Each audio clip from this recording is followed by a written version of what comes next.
Readers, imagine for a moment that you are in the world of Frog and Toad. Do you see those two friends in their homes in the woods in which they live? Now let's say that something unusual happens in their lives, like a big hot air balloon comes to their forest, the kind with a basket attached that you can ride in. You know the kind I mean? Now, let's say Frog and Toad and all the other animals in the forest have been invited to go on a ride in this balloon. But here's the deal. They have to get up at the crack of dawn before it's even light, so early in the morning. And it's cold outside. It's late fall and the leaves have fallen off the leaves, but if they go, they will have a once-in-a-lifetime opportunity to fly over the trees and water and land below to see a beautiful sunrise. How do you think Frog will react? What about Toad? Will they take that balloon ride? So I'm going to pause and you're going to let me know what you think. How many of you guessed that Frog would go, yes, and he'd jump at this opportunity and that he would try to convince Toad how fun it would be to take a balloon ride together? Yeah, a lot of you said that. And how many of you thought that Toad might hesitate, that he would say going up in a balloon is dangerous, or that he would rather stay under his warm covers and sleep in? You guys have really been paying attention to Frog and Toad and what they're like. I think you're right. Now that we know a lot about Frog and Toad, we can almost guess what they might do even in a story that's not written. And because you know the predictable ways in which each of these friends thinks and acts, you know that Frog is more optimistic and daring. And Toad is a creature of habit. He's less daring and more into his comforts. Today, I want to teach you that when readers know a character really well, the way you know your best friend or someone in your family, they can guess what the character will do next. So let's try this now in an actual Frog and Toad story, and you will watch how I use my knowledge of Frog and Toad to imagine what Toad might do next. You can try it with me. If you figure out something too, just put your hand up in our Zoom meeting so I know that you have a guess.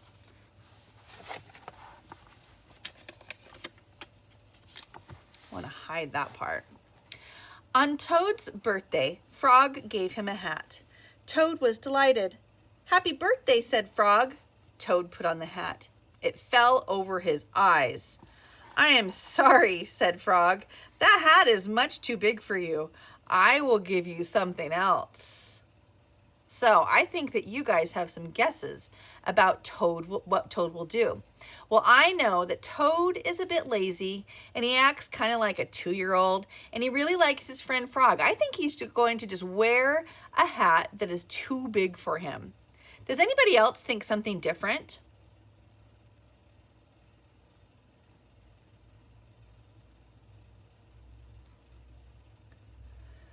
So let's read on together and see if we can guess what Frog will do. "No," said Toad, "this hat is your present to me. I like it. I will wear it the way it is." Frog and Toad went for a walk. Toad tripped over a rock. Kaboom! See, look at that. He fell down. He bumped into a tree. He fell into a hole. "Frog," said Toad, "I can't see anything. I will not be able to wear your beautiful present. This is a sad birthday for me." Frog and Toad were sad for a while. Then Frog said, "Toad, here's what you must do. Tonight when you go to bed, you must think some very big thoughts, and those big thoughts will make your head grow larger. In the morning, your new hat might fit or may fit." "What a good idea," said Toad. That night, when Toad went to bed, he thought the biggest thoughts that he could think. Toad thought about giant sunflowers. He thought about tall oak trees. He thought about high mountains covered with snow. So we know a lot about Frog, don't we? What do you think, or what can you tell me what you know about Frog? So I heard you say that Frog is helpful, he is patient, and he knows the right answer a lot of the time. He isn't as silly as Toad. Using what you know about Frog, what is he likely to do? So take a guess, and when you have an idea, raise your hand and I will call on a couple people to share. Readers, when you are predicting what might happen next in a story, you don't actually know for sure what will happen. So readers often think, maybe the story will go like this, or maybe it will go like that. I heard you suggesting some maybe predictions. Some of you are predicting that Frog might buy Toad a new present. And those of you who predict that have reasons for that prediction. You point out that Toad is just nice that way. I heard some of you suggest that Frog might buy Toad not just any old present, but a new hat, one that fits. Again, you had reasons to back up that prediction. Frog is thoughtful, and he knows the problem Frog is having with the hat. Some of you even might think that Frog might try to teach Toad some sort of lesson, and you're right. In stories like this, characters often learn lessons.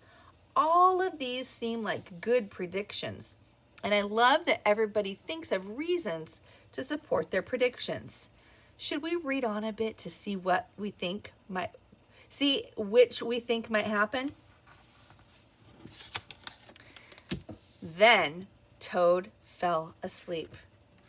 Frog came into Toad's house. He came in quietly. Frog found the hat and took it to his house. Frog poured some water on the hat. He put the hat in a warm place to dry. It began to shrink. The hat grew smaller and smaller. Look at boop, boop, boop. Frog went back to Toad's house. Toad was still fast asleep. Frog put the hat back on the hook where he found it. When Toad woke up in the morning, he put the hat on his head. It was just the right size.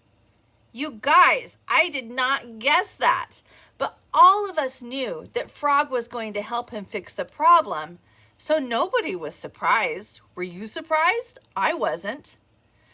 So, as we read series books, remember, we don't just collect stuff that you know about your series or about the star of your series. Instead, you will want to do as we have been doing. You will want to use what you know about characters to be able to ask big questions. And understand your character the way you understand your best friend. And you want to use what you know to predict, to guess what the character will probably do next. Then as you read, you can think, yep, I knew that. So right now, you're just going to go over to Epic and you're going to continue reading the series books that you started.